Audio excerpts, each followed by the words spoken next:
히스기야, 이사야, 히스기야가 아니죠. 이사야 39장 1절부터 8절 본문 말씀을 중심으로 온전한 믿음을 요구하십니다 라는 제목을 가지고 하나님의 말씀을 생각하려고 합니다. 기독교는 믿음의 종교입니다. 하나님께서 하나님의 자녀들에게 온전한 믿음을 요구하십니다. 불완전한 믿음을 요구하지 않습니다. 성경에 나오는 위대한 하나님의 사람들은 전적으로 온전하게 하나님을 신뢰했던 사람들입니다. 하나님께서 원하시는 그 온전한 믿음이 어떤 것인지 성경에 나오는 인물들의 예를 들어보면서 또 우리가 어떻게 온전한 믿음을 갖고 살아갈 수 있을까 하나님의 말씀을 나누려고 합니다. 하나님이 우리에게 요구하는 믿음은 어떤 믿음이라고요? 온전한 믿음. 다른 말로 말하면 전적인 믿음, 전적인 순종, 전적인 헌신, 전폭적인 믿음, 이런 얘기로 말할 수가 있겠어요. 온전한 믿음. 반대는 불완전한 믿음이 되겠죠. 하나님은 우리에게 99%를 순종하는 100사람보다 99사람보다 100%를 하나님 앞에 신뢰하고 헌신하는 그 한 사람을 하나님이 찾으신다 하는 것을 우리가 꼭 기억해야 됩니다. 오늘 말씀의 핵심은 그겁니다. 오늘 하나님은 우리에게 요구하는 그 믿음, 순종, 헌신 100%를 요구하세요.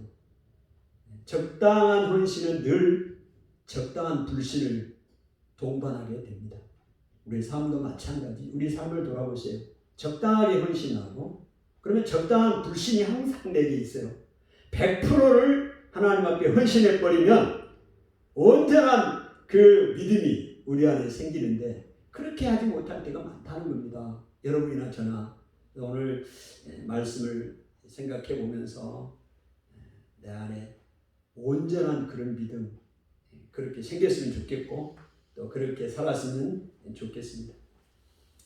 히스기야 그 왕이 이사야 38장에 보면 병이 들었습니다. 병이 들어서 생명의 연장을 받았어요. 15년 동안 하나님 앞에서 생명의 연장을 받았습니다. 죽을 병이 걸렸는데 15년 연장을 받고 또 그 자기의 생명의 연장을 받은 것뿐만이 아니라 아수르, 강대국 아수르, 그 아수르의 침략으로부터 하나님 보호하시겠다는 약속까지 받았습니다. 그러니까 우리가 여기서 보면 그 한 사람, 그 유다의 왕 히스기야가 회복을 됐잖아요. 병이 지금 나음을 입었잖아요. 이 얘기는 공동체 회복을 또한 이야기를 하고 있습니다. 유다 왕 히스기야 왕이 죽을 병에서 생명을 연장을 받은 그 사건은 유다 그 나라의 회복을 또 아수르로부터 회복을 보호하심을 해주신다는 하나님의 그런 응답이었고 사인이었습니다. 이 일을 통해서 하나님께서 증명하시는데 그 아하스 왕이 만들었던 아하스의 해시계가 있습니다. 해시계를 10도로 뒤로 물러가는 법이 없어요. 해는 앞으로 계속 전진이죠. 근데 그 해시계가 뒤로 10도 물러가는 초자연적인 역사를 하나님이 증거로 이적을 통해서 보여주신 것이죠. 이런 놀라운 은혜를 히스기야 왕이 받았습니다. 그런데 이사야 39장에 어떤 사건이 나오냐면 바벨론의 그 무로닥 발라단 그 왕의 사신이 축하 사절단이 히스기야에게 옵니다. 병이 치료되는 그 사건을 통해서 이제 축하하러 오는데 여기서 그 히스기야의 행동을 통해 하나님이 책망을 하게 됩니다. 책망을 하게 되는데 이사야 선지자를 통해서 책망하게 됩니다. 그 책망을 하게 되는데 사모님 놔두세요. 책망을 하게 되는데 그 책망이 어떤 책망이냐? 그 히스기야 왕이 하나님의 말씀에 완전한 헌신을 하지 못한 것이죠. 완전한 믿음을 보이지 못한 것입니다.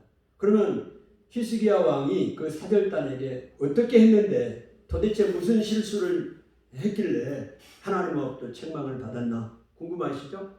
그 사절단이 왔을 때 그 히스기야 왕이 그 바벨론의 사절단을 자기의 왕궁 또 성전 창고 다 문을 개방을 하고 자기의 무기 유다 나라의 그 무기 금은 보화 다 자랑을 했습니다. 자랑한 게 뭐가 나쁜가요? 하나님은 여기 부분에 대해서 히스기야를 책망합니다. 뭐냐면 하나님을 전적으로 온전하게 신뢰하지 못했다는 겁니다. 왜 그런가? 지금 바벨론의 사신이 왔을 때 히스기야가 그 바벨론의 사신을 잘 이렇게 대접을 했잖아요. 모든 걸 다 보여주고. 이게 뭐가 문제냐? 그때 당시에 이제 국제 정세를 좀 우리가 생각을 해봐야 합니다. 유다가 있고 강대국 아수르가 제국을 형성하고 이제 유다를 공격하려고 하고 다른 나라들도 이제 공격을 하려고 합니다. 그럴 때 그 바벨론이라는 이 나라가 이제 유다 아수르를 대항하기 위해서 유다와 연맹을 맺으려고 그래요. 그런 상황이에요. 그러니까 유다도 역시 마찬가지로 반아수르 연맹을 하려고 이제 바벨론과 동맹을 하려고 합니다. 그러니까 바벨론 그 사신이 왔을 때 유다 왕 히스기야가 아주 우군이 생긴 거죠. 자기를 도울 수 있는 우군이 생겨요. 그래서 그 동맹을 맺기 위해서 모든 것을 보여주고 자기의 국방력도 보여주고 대단한 존재인 것을 자기 자랑도 하면서 보여주고 있는 것이죠. 근데 하나님은 이 부분에 책망을 한 것입니다. 히스기야를 지금 죽을 병에서 죽는다고 말씀을 했습니다. 하나님이 말씀을 했어요. 그럼에도 불구하고 히스기야가 하나님 앞에 기도했더니 하나님이 그 기도를 들으시고 하나님의 마음을 변화시켰어요. 하나님의 마음을 바꿨습니다. 그리고 히스기야에게 15년이라는 생명을 연장해 줬고 또 한 약속이 뭐예요? 아수르로부터 하나님이 지켜주시겠다. 그 약속도 하셨고 그리고 그것을 히스기야가 뒤로 10도나 물러가는 초자연적인 이적도 보여주셨고 그러면 하나님만 신뢰해야 돼. 하나님만 의지해야 되는데 하나님도 의지하지만 우군, 아수르도 바벨론도 의지하는 이 모습을 하나님이 책망한 것입니다. 그래서 하나님께서 이제 이사야 선지자를 통하여 히스기야에게 어떤 말을 합니까? 너가 바벨론에 이 나라가 바벨론에게 바벨론에게 붙일 것이다. 바벨론에게 멸망을 당할 거다 이야기합니다. 히스기야는 바벨론을 의지했잖아요 지금. 그런데 오히려 자기가 의지했던 그 나라에게 침략을 당하고 나라가 빼앗길 거다. 이런 말씀을 해 주시는 거죠. 오늘 우리가 생각할 때 유다왕 히스기야가 발빠르게 국제 연맹을 맺고 또 나라를 지키려고 하고 했던 것이 뭐가 문제냐 이렇게 생각할 수 있는데 하나님은 하나님만 의지하기를 원하는 거예요. 적당한 헌신을 원치 않는다는 것을 여러분이 지금 보고 계셔야 됩니다. 하나님 그걸 요구하시는 거예요. 전적인 믿음, 100%의 믿음 그거를 요구하고 있습니다. 그런데 그렇게 하지를 못했죠. 그것을 보게 됩니다. 그러면서 이제 이 상황이 전개가 되는데요. 이제 히스기야가 어떻게 그 소식을 듣고 반응을 보이느냐. 한 번 실수는 병가지 상사라는 말이 있습니다. 누구나 전쟁에서 한 번은 실수할 수 있다는 겁니다. 그러나 그 실수를 통해서 이제 그 실수를 하지 않아야 돼요. 계속 같은 실수를 하면 안 되는 겁니다. 한 번은 실수할 수 있어요. 누구나. 그러나 그 실수를 통해 실패를 통해 다시 한번 내가 일어서는 계기를 삼아야지 계속 같은 실수를 하면 되지 않는 겁니다. 오늘 히스기야가 이런 실수를 했어요. 하나님 앞에 책망을 들었습니다. 그리고 나라도 뺏길 것이다 이야기했어요. 그러나 이제 너의 사는 날 동안은 평안할 것이다. 그래서 히스기야가 좋습니다. 동의를 해요. 그래서 어떻게 보면 히스기야가 좀 이기적인 사람이 아닌가 생각할 수 있는데 그렇지 않아요. 왜냐? 하나님께서 자기에게 그 놀라운 은혜를 주셨고 약속도 해주셨는데 그거를 자기가 잊어먹고 하나님을 배신했잖아요. 하나님을 온전히 신뢰하지 못했잖아요. 그래서 하나님의 징계가 내린 겁니다. 거기에 대해서 자기가 동의한 거예요. 하나님께서 내가 내리신 징계를 받아야 쌉니다. 받아도 되는 사람입니다. 하나님의 뜻에 동의하는 것뿐이에요. 자, 그렇게 이야기를 하고 그 다음 사건이 어떤 사건이 일어났냐. 이 실수를 통해서 히스기야가 귀중한 교훈을 배우게 됩니다. 여러분 참고로 이사야 38장 39장 바벨론의 사신이 왔던 이 사건은 이사야 36장 37장보다 앞에 일어난 사건입니다. 그러면 36장 37장은 어떤 사건이냐? 이제 아수르가 유다를 공격해 옵니다. 그러니까 바벨론의 사신이 와서 이렇게 책망을 받은 사건 이후에 아수르가 공격을 해옵니다. 그럴 때 히스기야 왕이 어떻게 그 아수르 왕을 대적하느냐. 그 아수르 왕 36장 37장에 보면 그 장군 그 랍사게가 와서 하나님을 모독합니다. 하나님을 모독하고 하나님의 백성들을 모독하고 유다를 모독해요. 그리고 굉장히 두렵게 합니다. 너희들은 싸워봤자 우리에게 이길 수가 없다. 실제적으로 그래요. 아수르와 유다가 싸우면 이길 수가 없습니다. 물리적으로.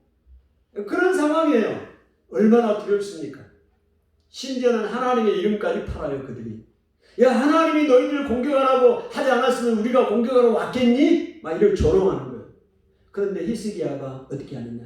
그 랍사게의 그 말을 전해 듣고 히스기야 하는 행동은 하나님의 성전에 올라갑니다.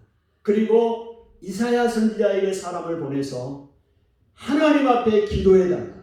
이 전쟁에서 이길 수 있도록 도와달라고 기도하라. 히스기야가 온전하게 하나님을 신뢰합니다. 100% 하나님을 신뢰하고 갑니다. 그리고 나서 이 아수르 왕 이 사네립이 이제 퇴각을 하는 그런 상황에서 다시 편지를 히스기야에게 보냅니다.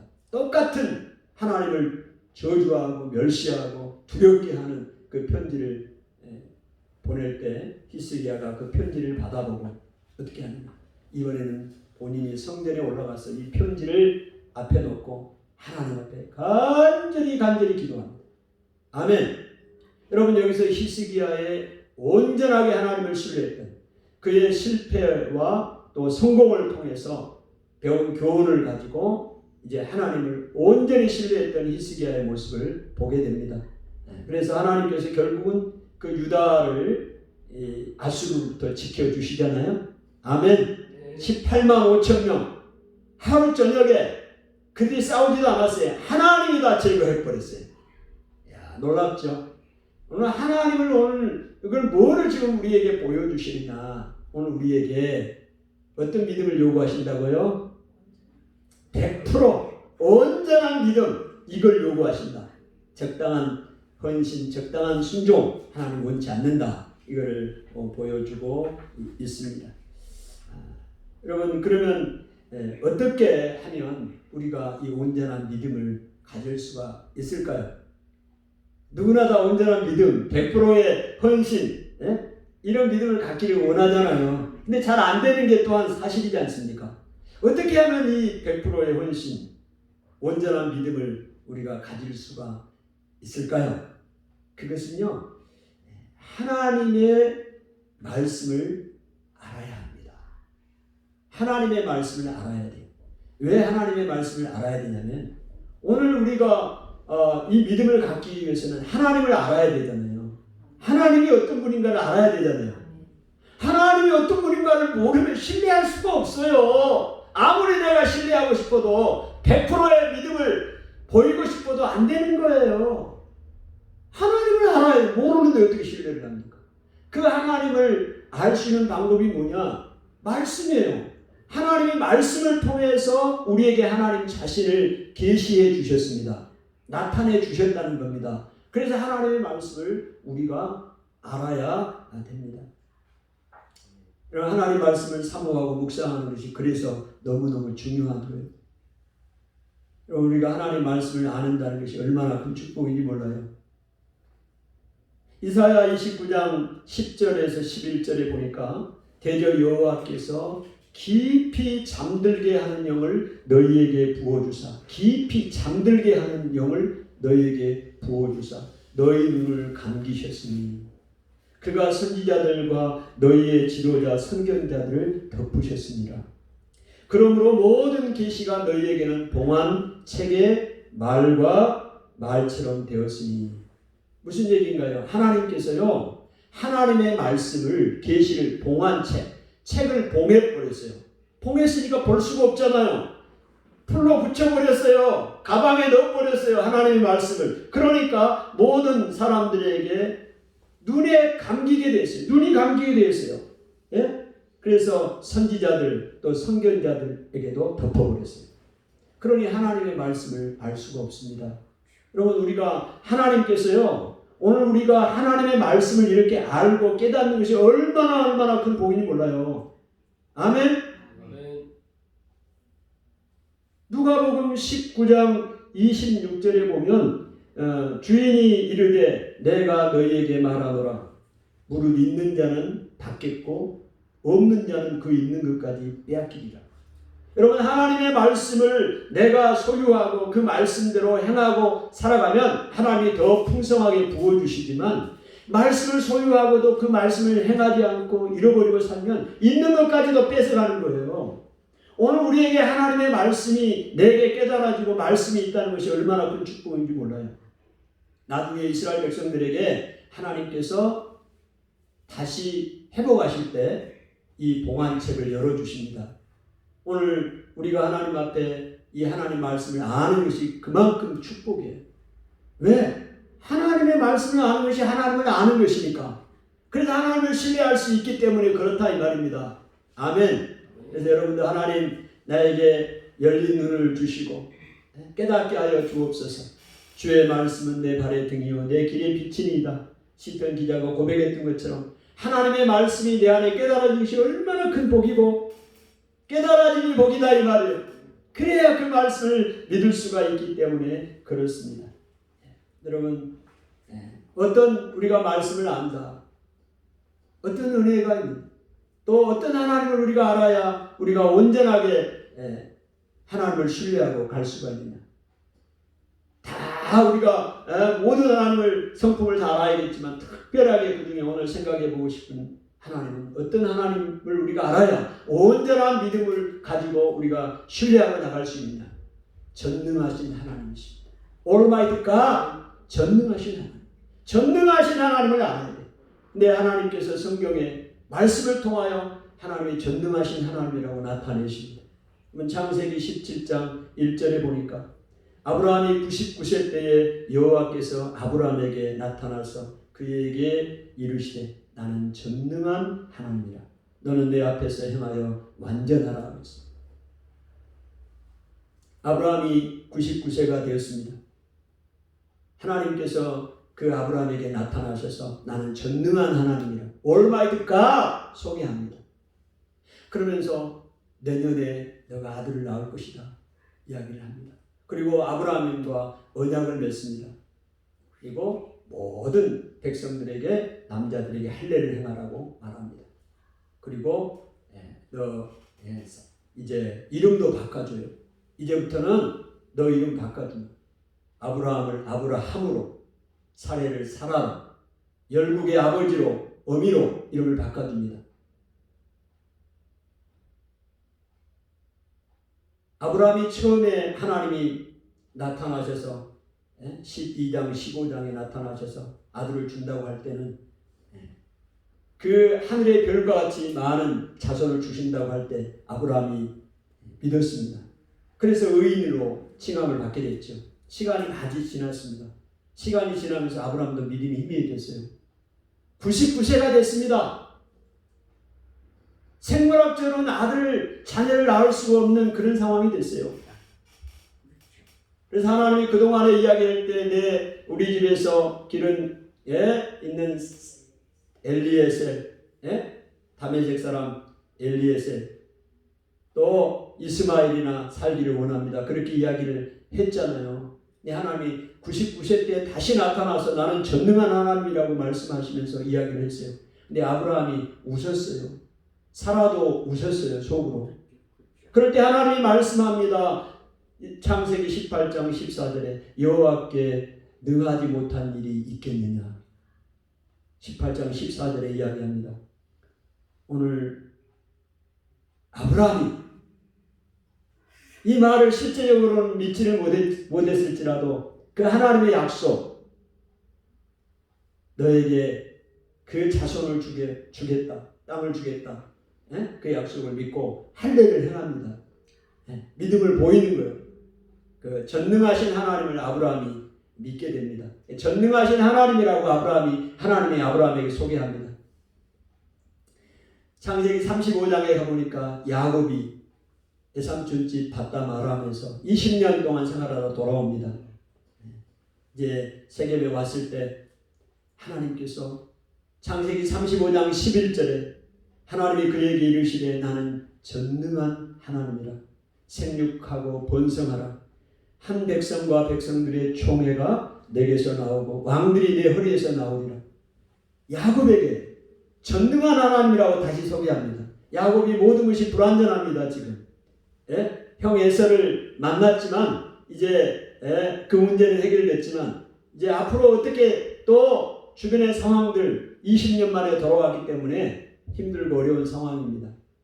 그런데 하나님께서 다시 야곱에게 찾아오셔서 뭐라고 말씀하셔요? 나는 전능한 하나님이다. 여러분 하나님의 말씀을 알아야 된다는 걸 말씀드리는 거예요. 하나님의 말씀이 나는 전능한 하나님이라고 말씀했기 때문에 우리가 믿을 수 있다는 겁니다. 그 하나님이 전능한 하나님이기 때문에 내가 믿을 수 있는 거예요. 아멘. 우리가 하나님 말씀을 모르면 하나님이 전능한 하나님인지 불완전한 하나님인지 불가능이 있는 하나님인지 우리가 몰라요. 근데 하나님은 분명하게 말씀을 통해서 말합니다. 나는 전능한 하나님이라. 나에게 불가능한 일이 있겠느냐? 없다. 할렐루야. 네. 오늘 말씀해 주고 계시잖아요. 그리고 야곱에게 아브라함에게 주셨던 그 약속, 너는 생육하고 번성하라. 다 주겠다. 하나님이 약속하잖아요. 그리고 아브라함에게 약속하셨던 한 백성과 백성의 총회가 너에게서 나오고 너 허리에서 왕이 계속해서 나올 거다. 할렐루야. 이 약속을 계속해서 말씀해 주니 야곱이 그 약속의 말씀을 믿고 나갈 수가 있었습니다. 아멘. 그 베델의 하나님을 다시 기억하게 하고 20년 전에 베델에서 야곱을 만나 주셨던 그 하나님을 다시 하나님이 생각나게 하고 기억나게 하셔서 그 야곱으로 하여금 하나님을 전능한 하나님을 신뢰하게 됩니다. 할렐루야. 오늘 하나님 말씀을 알아야 할 이유를 말씀드리고 있는 겁니다. 전능한 하나님에 대해서 에레미야 32장 27절에 보니까 나는 여호와요 모든 육체의 하나님이라. 내게 할 수 없는 일이 있겠느냐. 나는 여호와요 모든 육체의 하나님이라. 내게 할 수 없는 일이 있겠느냐. 무슨 얘기입니까요? 하나님은 여호와입니다. 모든 육체의 하나님입니다. 하나님께는 할 수 없는 일이 없다.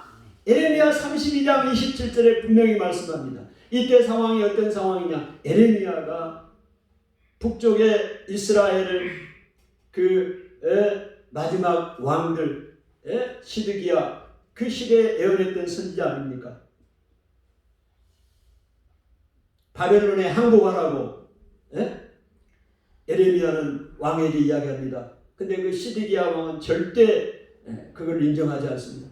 그래서 에레미야가 왕의 시대에 그 감옥에 갇혀 있는 상황에서 하나님이 하나벨 자기 조카를 보내서 고향 아나돗에 있는 땅을 사라고 합니다. 에레미야에게. 여러분 감옥에 갇혀 있고 지금 바벨론이 예루살렘을 유대를 포위하고 있는 그런 상황에서 땅을 산다?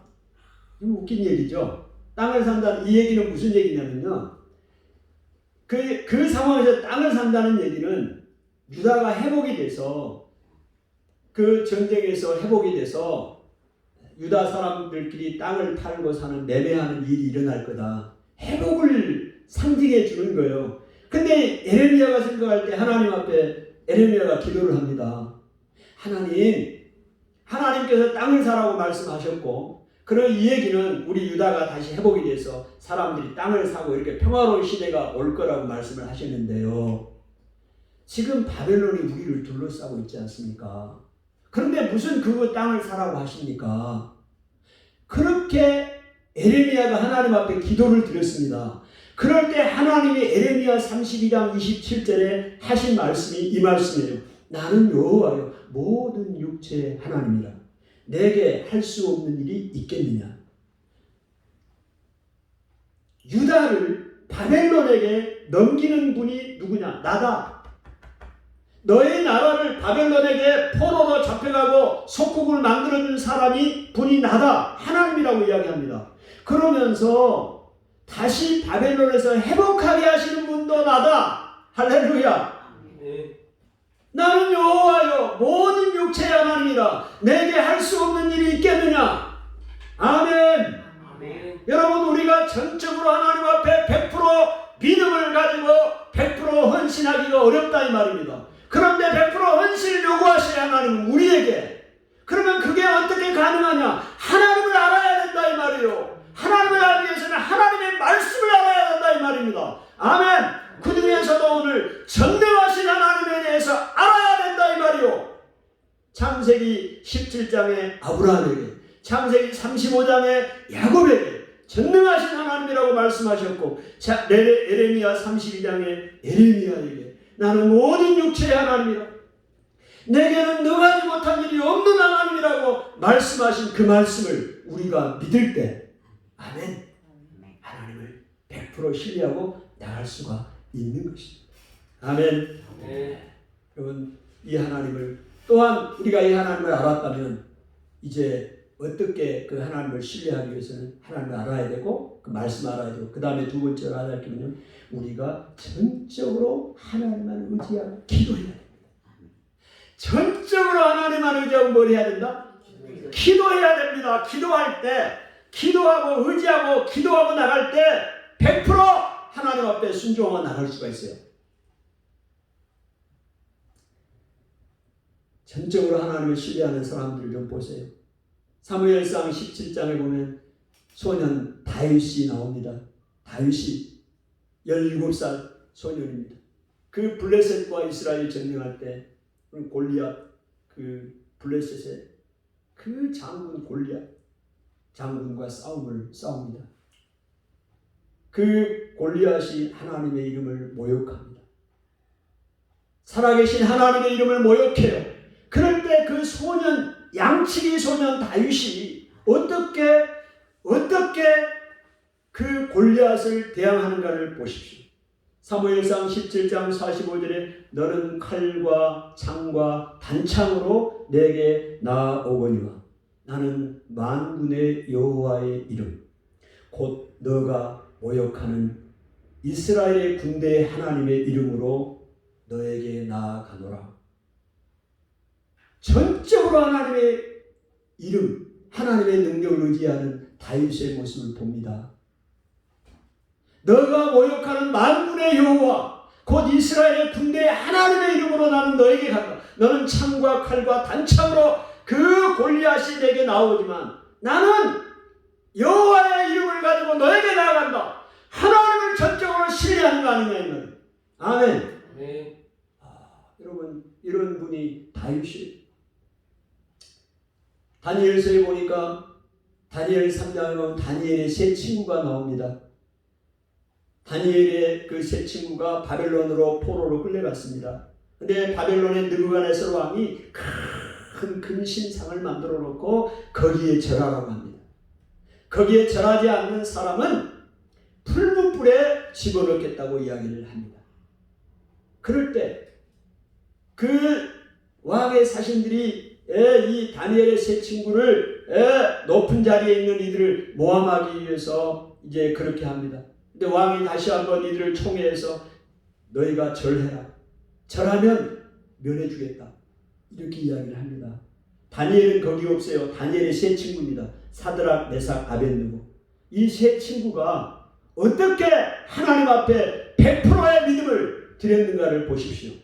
다니엘서 3장 17절입니다. 왕이여, 우리가 섬기는 하나님이 계시다면 우리를 맹렬히 타는 풀무불 가운데서 능히 건져내시겠고 왕의 손에서도 건져내십니다.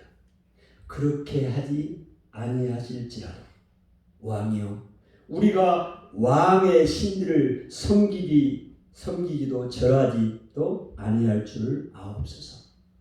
야, 풀무불에 들어가는데 살아계신 하나님이 계시다면 우리를 거기서 풀무불에서 건져내실 것이고 왕의 손에서도 건져내실 것을 믿습니다.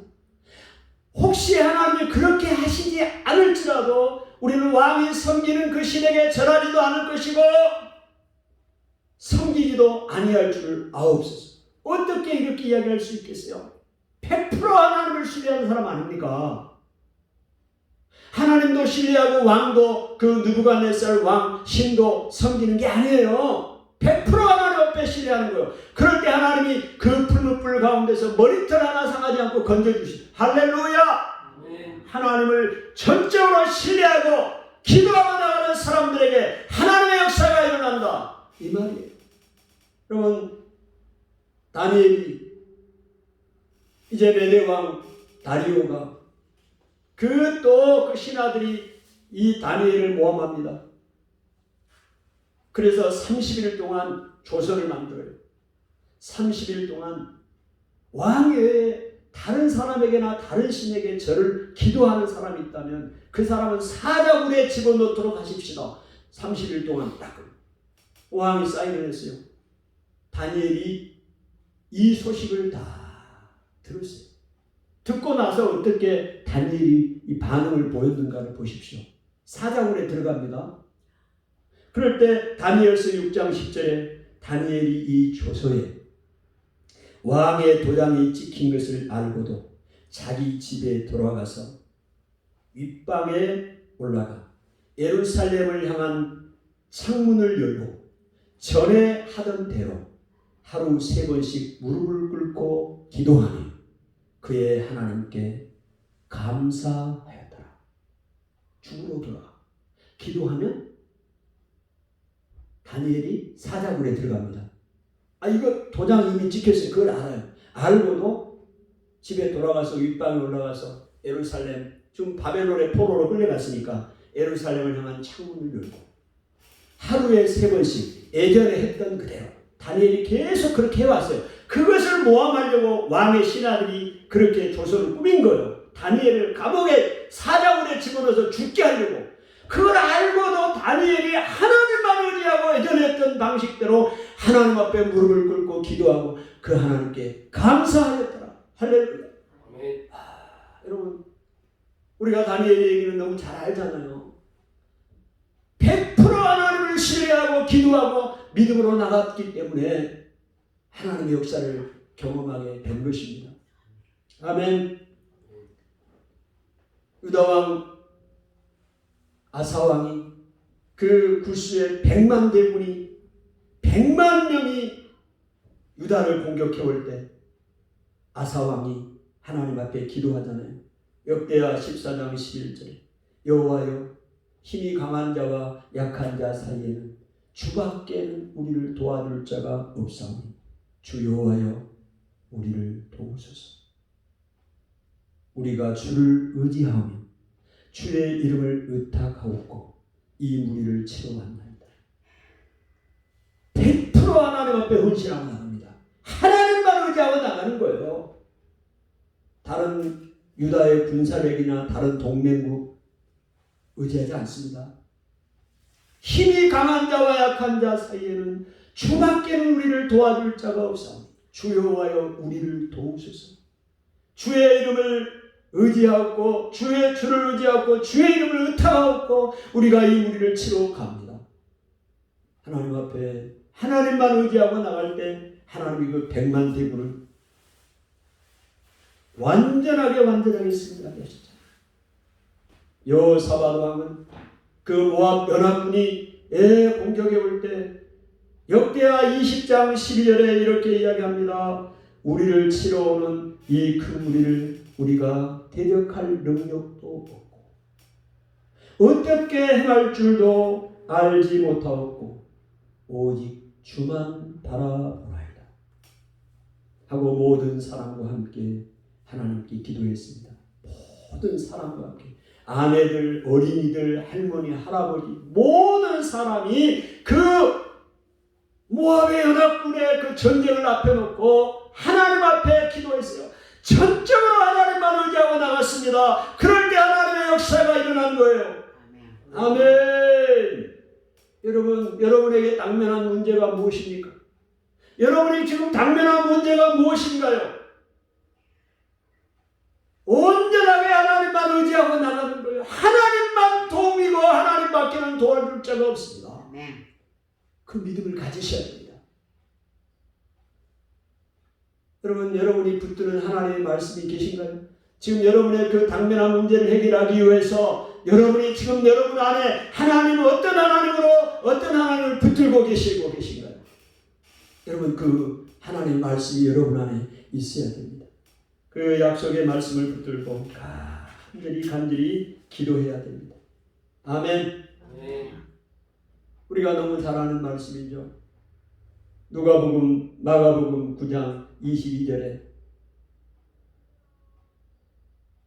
귀신이 들린 아들 불에도 들어가고 물에도 들어갑니다. 제자들에게 데려왔지만 제자들이 고치지를 못해요. 그 아버지가 예수님이 그 아버지를 불러요. 언제부터 이렇게 됐느냐? 네, 어릴 때부터 그렇게 됐습니다. 그러면서 귀신이 그를 죽이려고 불에도 물에도 자주 던졌난다 이야기합니다. 그러면서 마가복음 9장 20절에 그러나 무엇을 하실 수 있거든 우리를 불쌍히 여기사 도와주옵소서. 무엇을 하실 수 있거든. 그러나 무엇을 하실 수 있거든 우리를 불쌍히 여기사 도와주소서. 여러분, 이것도 대단한 믿음이죠. 그러나 하나님은요, 예수님은 이 믿음을 요구하지 않습니다. 이 정도의 믿음을 요구하지 않아요. 무엇을 하실 수 있거든 우리를 불쌍히 여기사 도와주소서. 이 믿음을 요구하지 않아요. 그래서 예수님이 뭐라고 말씀합니까? 그 말에 의해서 예수께서 이르시되 할 수 있거든이 무슨 말이냐? 믿는 자에게는 능히 하지 못할 일이 없느니라. 무엇을 하실 수 있거든이 아니에요. 할 수 있거든이 아니에요. 믿는 자에게는 능히 하지 못할 일이 없느니라. 아멘. 오늘 이 말씀을 여러분 붙드시기를 바랍니다. 아멘. 믿는 자에게는 능히 하지 못할 일이 없어요. 어떤 일도 불가능한 일도 없다 이 말입니다. 이 말씀을 붙들 때 100%의 믿음, 100%의 헌신을 우리가 볼 수가 있는 거예요. 어떤 사람도 변화시키기 전에. 그럼 우리가 5년 6년 기도했던 우리 형제 오늘 아침에 보셨잖아요. 그 마음이 어떻게 변했는가를 보셨잖아요.